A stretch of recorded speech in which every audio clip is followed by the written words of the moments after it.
A pesar de los incontables peligros que estaban a punto de enfrentar en su travesía a lo largo de la inhóspita selva del Darién, Santiago Mendoza, junto a su hermana Yoslady y Mariana, la pequeña hija de esta, los tres originarios de Venezuela, ya tenían preparado su precario equipaje desde una semana antes de aquel día en el que, sin saberlo, verían por última vez a doña Mirta, su madre y abuela. La ruta era clara para ellos y desde la relativa comodidad de su casa veían absolutamente factible su ansiada llegada a los Estados Unidos para de este modo escapar al fin de las dificultades que tenían en su país de origen. A pesar de la abundante información existente acerca de las dificultades y peligros de este viaje, incluyendo supuestos fenómenos paranormales, especialmente en la zona denominada como el Tapón del Darién, su juventud, ambición y optimismo les nublaron la razón. Un sentimiento de profunda tristeza consumía a Mirta. De algún modo, ella intuía el oscuro destino que les aguardaba, y aunque había intentado hacerlos desistir de este viaje desde hacía ya varias semanas, ellos nunca la escucharon. Su llegada a la ciudad de Medellín, en Colombia, se dio sin mayores contratiempos, pero este era solo el punto de partida hacia la expedición que habría de llevarlos, supuestamente, hacia el gran país del norte.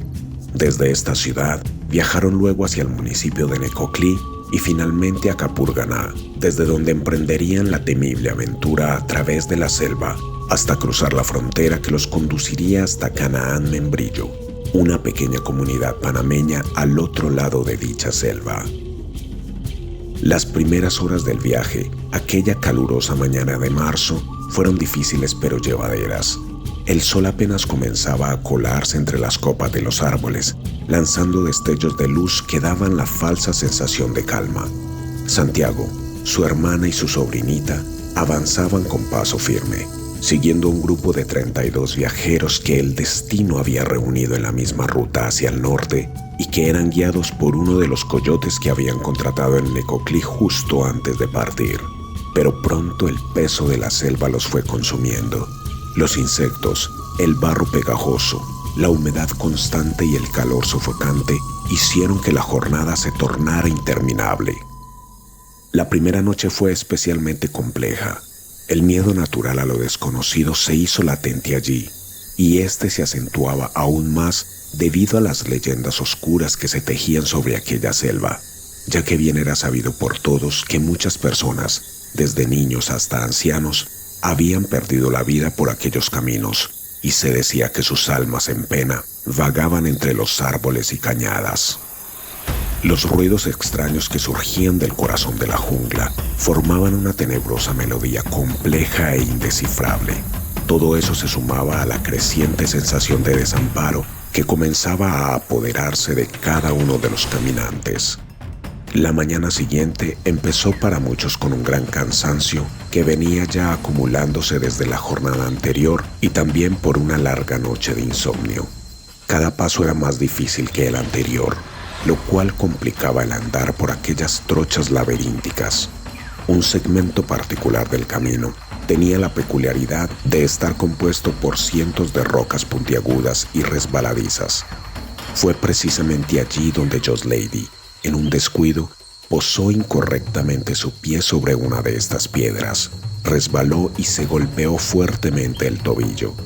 Una enfermera que hacía parte del grupo de migrantes, al revisarla, determinó que había sufrido un esguince. Inmediatamente, inmovilizó el pie de la chica lo mejor que pudo con los pocos elementos de que disponía en aquel momento. A pesar del intento de varias personas por ayudarla a avanzar al ritmo del resto del grupo, poco a poco Yoslady, acompañada siempre de Santiago y de la pequeña Mariana, fue quedando relegada por el grupo. Empapada en lágrimas y gritando de dolor y rabia, le insistía a Santiago que siguiera adelante con la niña y que a ella la dejaran sola a merced del destino, a lo cual, por supuesto, Santiago siempre se negó rotundamente. «De esta saldremos juntos», le decía él, con un tono de voz que a leguas se notaba débil e inseguro.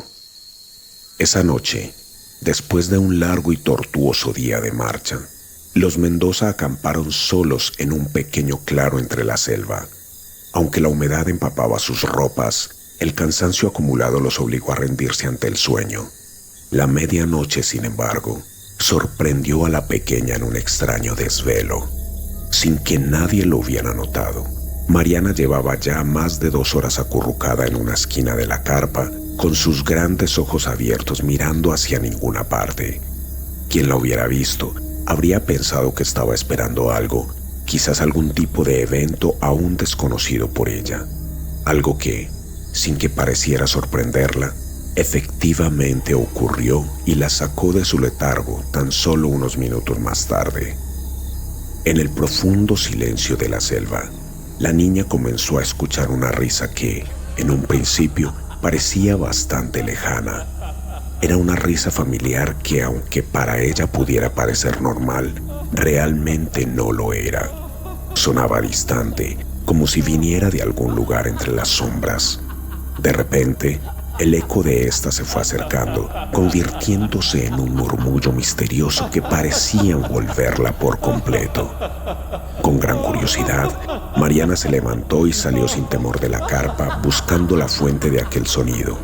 Nada se veía en la oscuridad, solo podía percibirse el manto impenetrable de la selva que parecía tragárselo todo. El parloteo nocturno de la jungla era inaudible frente a la omnipresencia de aquella risa juguetona, y la inocente niña solo se dejó guiar por ella hasta ser devorada por la espesura de la selva. Yoslady se despertó sobresaltada. Al principio creyó haber tenido una pesadilla, pero extrañamente no recordaba nada. Sin embargo, pronto comprendió que algo no estaba bien allí. Al sondear con sus manos en medio de la oscuridad, se dio cuenta de que su pequeña no estaba en la carpa. Inmediatamente se giró hacia Santiago para despertarlo, pero este, aparentemente agotado por la jornada, permaneció inamovible. Desesperada, Yoslady se levantó y se adentró como pudo en medio de los árboles mientras gritaba angustiada el nombre de su hija. El suelo de la selva estaba resbaladizo y cubierto de barro. A cada doloroso paso que daba, las raíces y las rocas del suelo parecían moverse debajo de ella como si quisieran detenerla. Sus manos temblorosas tocaban los árboles y la maleza, tratando de encontrar allí algún rastro de su hija.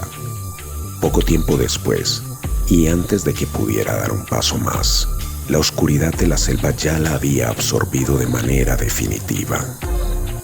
6 meses después, otro grupo de migrantes que cruzaba por aquella ruta avistó, en un pequeño claro entre los árboles, una carpa semidestruida y adentro de esta halló el cuerpo de un hombre que, probablemente, había sucumbido ante alguna enfermedad o simplemente por agotamiento.